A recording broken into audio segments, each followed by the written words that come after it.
창문 밖으로 보이는 서울의 하늘이 낯설면서도 이상하리만큼 따뜻하게 느껴져요. 이제 1시간 뒤면 그를 만나러 갑니다. 정말 너무도 간절하게 오늘만을 기다려왔어요. 저는 아리사라고 합니다. 일본 사람이지만 지금은 한국에 와 있어요. 1년 전 난생 처음으로 와본 늦가을 어느 날의 서울. 혼자 떠난 여행길이라 조금은 겁도 났지만 설렘 가득한 마음으로 호텔을 나서서 한강공원으로 갔었어요. 햇살에 반짝이는 물결을 바라보며 따뜻한 핫초코를 마셨어요. 한국어를 잘 못해서 답답하기는 했지만 사람들의 눈빛은 친절했고 미소 하나에 마음이 편해졌죠. 그리고는 북촌 한옥마을을 걸었어요. 마치 수백 년 전으로 시간을 되돌린 듯 모든 것이 멈춘 것 같은 고요한 골목. 나무문 너머로 보이는 고즈넉한 집들, 잔잔한 바람소리. 그렇게 서울의 숨결을 조금씩 느끼고 있었어요. 그때까지는 몰랐어요. 이 낯선 곳에서 제 인생이 바뀔 줄은요. 걷다 보니 어느 좁은 골목길에 있는 작은 카페가 보였는데 갑자기 비가 왔어요. 뭔가에 홀린 듯이 카페로 들어갔고 창가의 작은 테이블에 앉았습니다. 아기자기한 분위기의 카페 안을 천천히 둘러보면서 생각했어요.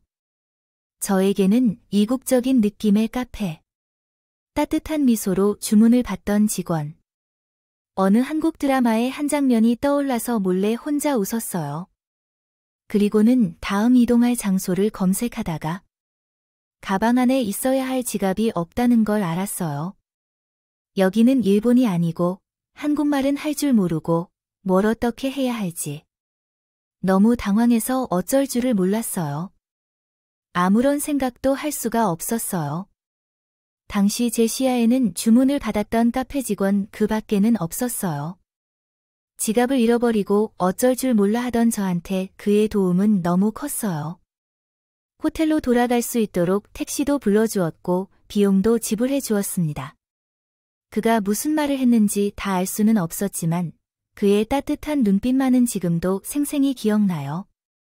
너무 고마운 마음에 다음날 그 카페로 찾아갔고 여행 기간 동안 매일 만났어요. 말이 잘 통하지 않고 소통이 부족하니 눈빛과 표정을 더 자세히 봐야 했고 서로의 감정, 마음을 더 들여다보게 되더군요. 지금 생각해보면 의사소통의 벽이 오히려 서로의 감정을 더 풍부하게 해준 듯 했어요. 그리고 짧은 여행이 끝나고 일본으로 돌아가던 날.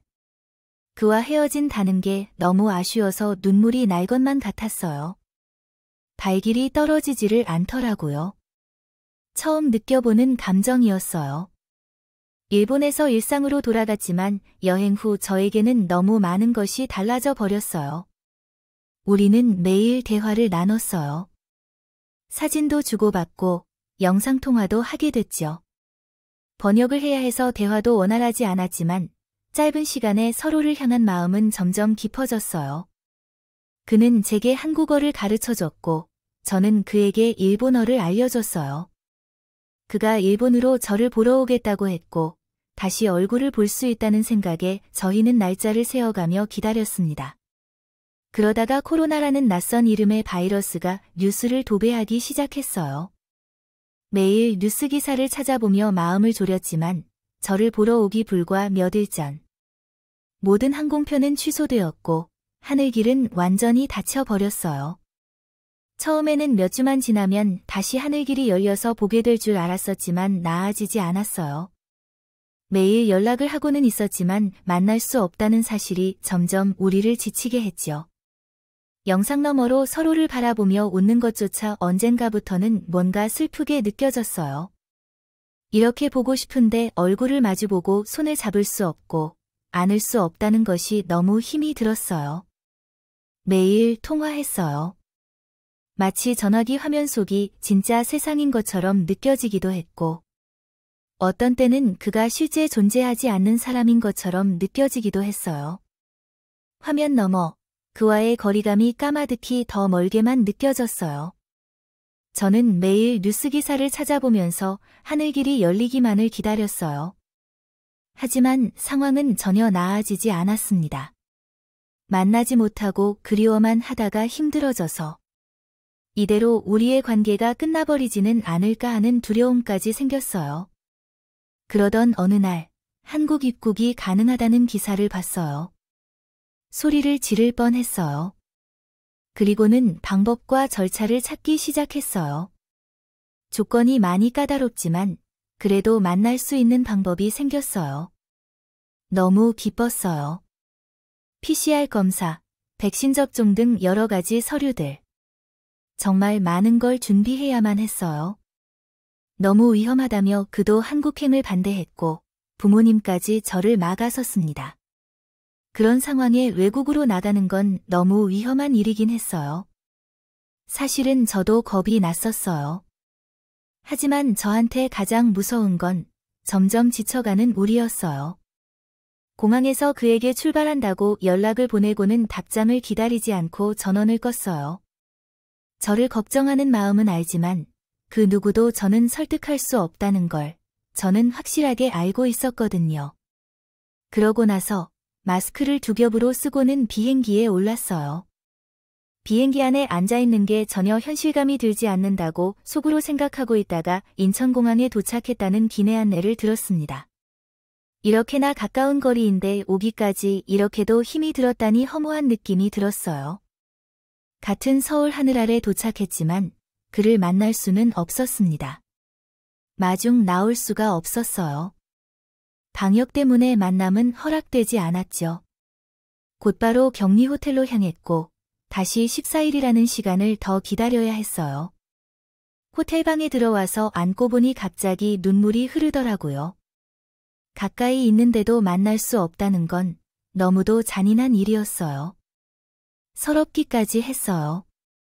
격리 중 우리는 하루 종일 연락을 주고받았고 계속 통화를 했어요. 그러면서도 너무너무 보고 싶어서 참기가 힘이 들었습니다.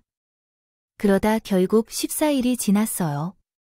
엘리베이터 문이 열리는 순간 그가 로비에 서 있었어요. 정말 그가 거기에 있었어요.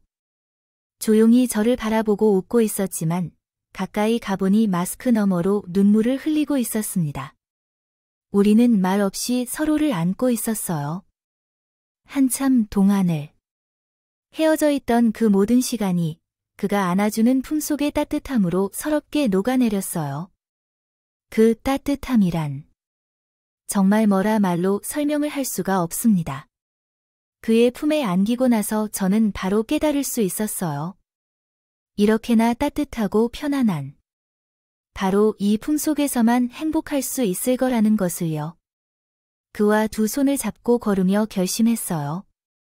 아니, 그건 확신이었어요. 다시는 이 손을 놓지 않을 거라고.